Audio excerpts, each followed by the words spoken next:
Во СЈО пристигнало економско-финансиското вештачење за штетата од пропаднатиот попис, велат извори на Телма, кои потврдуваат дека оваа истрага е при крај.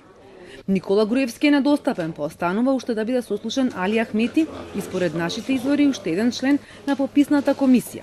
Ахмети вчера тврдеше дека го поддржува СЈО.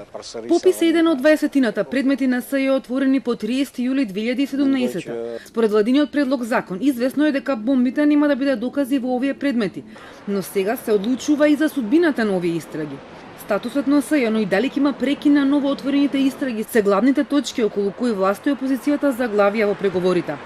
Откако опозицијата викендов ги доставила забелешките коментарите на новите измени, од Министерството за правда констатираат дека повторно нема напредок, клучните разлики се останати и дека материјалите што ги добиле од преговарачите од спротивниот тим не се во согласност со европските препораки. Опозицијската ВМРО ДПМН јасно и недвосмислено бара амнестија за сите криминали на претходната власт.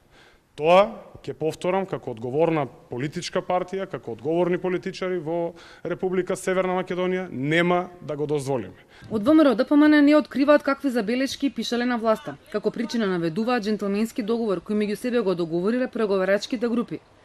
Дека разговорите нема да ги објавуваат во јавност. Европската унија, евроинтеграциите се невозможни без квалитетно решение, без квалитетен јавно-обвинителски систем, без квалитетен закон за јавно-обвинителски систем, без спроведување на правото и на правдата во Република Македонија. Неправна држава не може да биде дел, ниту да почне да ги преговори за да биде дел од Европската унија. Во таа насока и се овие разговори.